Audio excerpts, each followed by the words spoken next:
All right, so get this. Today's deep dive, we're talking about money mindsets and how to rewire our brains for financial success. Ooh, I like that. Rewiring for wealth. I like that concept. And the source material for today's deep dive is a podcast episode called Money Mindset Makeover, How to Think Your Way to Financial Freedom. Okay. And it's from the Money Mastery podcast, hosted by Taylor Reed and Jordan Lee. Okay, yeah, I've heard of that one. Now, one of the things that they said that really stood out to me was the idea that our money mindset is pretty much set by the time we're 7 years old. 7. Oh, wow. 7 years old. Isn't that wild? Like, it makes you wonder what kind of messages we were absorbing back then about money, even if we weren't consciously aware of it, you know? Yeah, it's true because you're not really thinking about those sorts of things when you're a little kid, but you're definitely picking up on things like your parents' attitudes towards money. Totally. I remember my grandma always used to say, a penny saved is a penny earned. Oh, yeah, I've heard that one too. Which, is true to an extent, but it also kind of reinforces that scarcity mindset, the idea that you have to be super careful with every penny and not spend it. Right, and that can definitely lead to anxiety around spending and money in general. Yeah, for sure. So in the episode, they talk about this idea of scarcity mindset versus abundance mindset. Okay, I've heard those terms before too. Could you kind of break down what each one means? Yeah, definitely. So scarcity mindset is, like you were saying, it's that feeling that there's never enough money to go around. Right, always worried about running out or not having enough. Exactly. And so then you tend to focus on what you don't have rather than what you do have. Okay, that makes sense. Whereas an abundance mindset is more about believing that there's plenty of money out there and that you can create wealth and attract it into your life. Right, so it's like shifting your perspective from lack to possibility. Exactly. And they give some great examples of phrases that exemplify each mindset. Oh, like what? So for scarcity mindset, they mention things like, there's never enough, or money is the root of all evil, or, I'll never be able to afford that. Yeah, those are definitely things I've heard and maybe even said myself sometimes. Me too. And then for abundance mindset, they have phrases like, opportunities are everywhere, or money is a tool, or I can create value and be rewarded for it. Okay, so it's like choosing to focus on the positive and the possibilities rather than the limitations. Exactly. And the thing is that they say these mindsets, they act like filters. They shape how we perceive and interact with money in the world. So it's like they color our financial decisions even if we're not aware of it. Exactly. And the really interesting part is that they say we can actually rewire our brains to cultivate a more abundant mindset. Rewire our brains. Is that even possible? Well, they say it's thanks to this thing called neuroplasticity, which is basically the brain's ability to change and form new connections. Okay, so like our brains are not set in stone. We can actually change the way we think. Exactly. And it's not just some woo-woo concept. There's actual scientific evidence to back it up. Wow, so it's like mental weightlifting for our finances. I like that analogy. Mental weightlifting for our finances. But speaking of those limiting beliefs, Jordan Lee from the Money Mastery podcast shared this really interesting story about his own upbringing. Oh, what was that? So his father used to say, rich people are greedy. Oh, wow. And that belief really stayed with him for years. Oh, I bet. It's amazing how those early messages can stick with us. Yeah, and he said it made him almost afraid of achieving financial success because he didn't want to be seen as a bad person. That's so sad, but I can see how that would happen. It's like we inherit these beliefs from our parents or caregivers, and we don't even question them. Right. And that's why it's so important to examine our own money scripts, Like, what were the things we were told about money growing up? Yeah, and are those beliefs still serving us, or are they holding us back? Exactly. So in the next part of our deep dive, we're going to actually walk through a process for auditing our own money scripts and start replacing those limiting beliefs with more empowering ones. So stay tuned for that. Sounds good. I'm looking forward to it. Okay, so we're back and ready to dive into those techniques for actually rewiring our mindsets for abundance. You got it. In part one, we were talking about those limiting beliefs that we often inherit from our childhood and how those beliefs can really shape our financial reality. Right, and those beliefs often lead to that scarcity mindset, which can be a major roadblock to financial success. Exactly. So in this part, we're going to explore some practical strategies for shifting from that scarcity mindset to an abundance mindset. Sounds good. I'm ready to upgrade my money mindset. Me too. So one of the techniques that the Money Mastery podcast highlighted was visualization. Okay, I've heard of visualization before, but I'm not sure I totally understand how it works. Yeah, it can sound a little woo-woo at first, but there's actually a lot of science behind it. Oh, really? Tell me more. So basically, visualization is about creating a mental picture of your desired outcome, in this case, financial abundance. So like picturing yourself living in your dream house or having enough money to travel the world. Exactly. And it's not just about seeing those images in your mind. It's about really feeling the emotions that come with achieving those goals. So like the joy, the freedom, the sense of accomplishment. Exactly. And when you can really embody those feelings, you're sending a powerful message to your subconscious mind. And what does that do? Well, it helps to align your energy with your desired outcome. It's like you're telling the universe, this is what I want, make it happen. Okay, so it's like we're attracting those experiences into our reality. Exactly. And the more vivid and detailed your visualization, the more effective it can be. So it's not just about daydreaming, it's about really putting yourself in that scenario and feeling it as if it's already happening. Exactly. But what about those of us who aren't exactly visual thinkers? Are there other ways to tap into that subconscious power? For sure. Another powerful technique they mentioned was gratitude journaling. Oh yeah, I've heard of that one too. But I have to admit, sometimes I find it hard to stick with it. I get it. Life gets busy, and it's easy to forget to take those few minutes each day to focus on gratitude. Right, but in the podcast, they were saying that gratitude isn't just about feeling good. It can actually rewire our brains for happiness and abundance. Seriously, there's science behind it. Apparently so. They cited some studies that show how practicing gratitude regularly can lead to all sorts of benefits like increased levels of happiness, improved sleep, reduced stress, and anxiety. Wow, that's pretty impressive. I didn't realize it had such a profound impact. Yeah, me neither. And when it comes to finances, gratitude could be especially helpful in shifting from that scarcity mindset to an abundance mindset. So how does that work exactly? Well, when we focus on what we're grateful for, we're basically training our brains to see the good in our lives. Right, instead of focusing on what we lack. Exactly. And that shift in perspective can make a huge difference in how we perceive and interact with money. So it's like we're telling the universe, hey, I appreciate all the good things I already have, and I'm open to receiving even more. Exactly. And the more we practice gratitude, the more abundance we tend to attract. It's like a positive feedback loop. I like that. So gratitude is like a magnet for abundance. You got it. And it doesn't have to be anything complicated or time-consuming.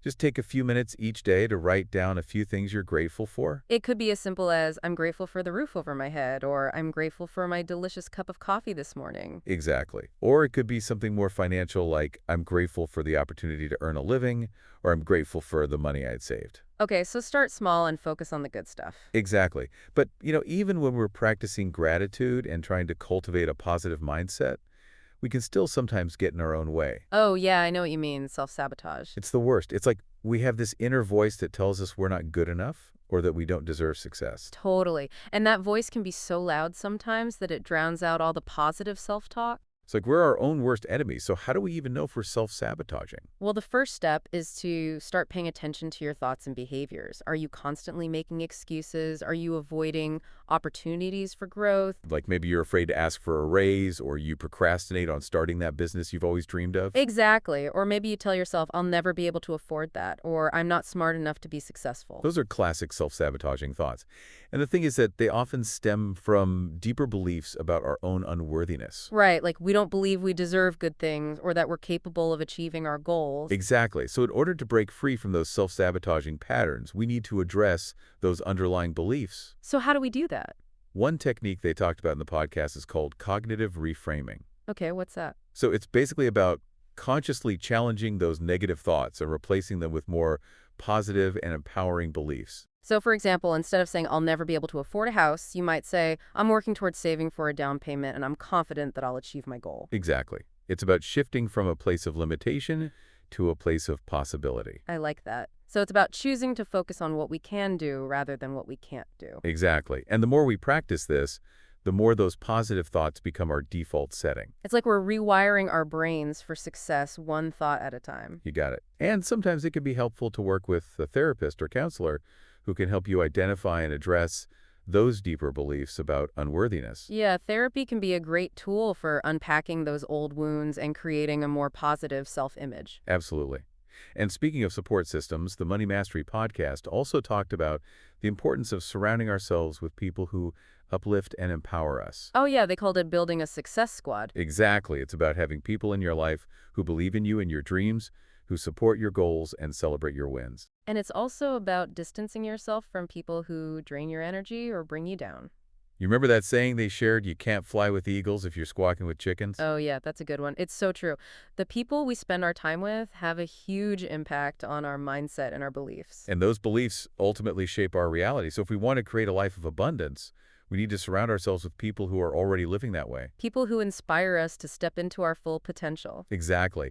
And it's not just about the people we interact with in person. It's also about the books we read, the podcasts We listen to social media accounts we follow. Right. It's about curating our information intake and making sure we're feeding our minds with positive, empowering content. So it's like creating a whole ecosystem of abundance, both internally and externally. It all ties together. Our thoughts, our beliefs, our behaviors, our environment, it all plays a role in shaping our financial reality. And in the final part of our deep dive, we're going to explore some specific actions we can take to start attracting more abundance into our lives, starting today.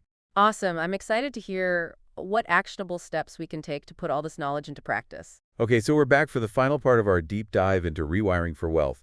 And in this part, we're going to get really practical. Yes. Let's talk about some actionable steps we can take to attract more abundance starting today. You got it. And one of the first things they talked about in the Money Mastery podcast was the power of giving. Giving. But wait, shouldn't we be focused on getting more money, not giving it away? I know, right? It sounds a little counterintuitive. But they actually argue that giving, even when we don't feel particularly abundant, can open us up to receiving more.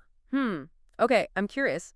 How does that work? Well, they say that when we give, whether it's our time, money, or talents, we're shifting our focus from scarcity to abundance. So it's like we're demonstrating a belief that there's enough to go around. Exactly. And it also triggers those feelings of gratitude and generosity, which, as we discussed earlier, are super powerful for attracting more abundance. So it's like we're creating a positive cycle, a flow of energy that comes back to us. Exactly. And it doesn't have to be about donating huge sums of money or anything like that. Right. It could be something small like buying a coffee for a friend or volunteering at a local charity. Exactly. It's about the intention behind the act. I like that. So giving is a great way to start shifting our mindset and attracting more abundance. Absolutely. And another practical strategy they talked about was setting clear financial goals. Goals. So it's not enough to just say, I want to be rich. Well, they argue that it's much more effective to have specific measurable goals. Okay, so for example, instead of just saying, I want to save more money, I might say, I want to save $5,000 for a down payment on a house by the end of the year. Exactly. When we set clear goals,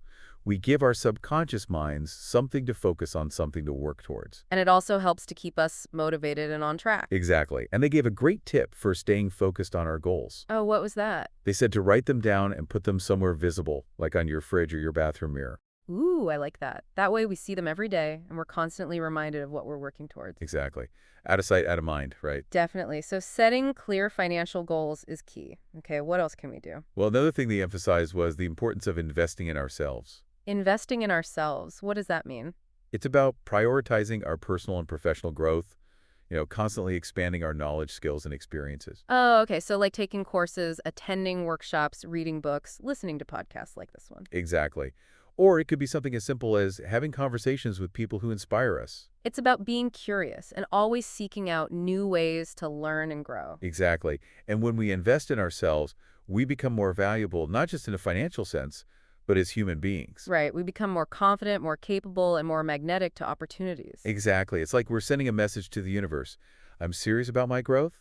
I'm ready for more. I'm open to receiving abundance. And then those opportunities start showing up in our lives.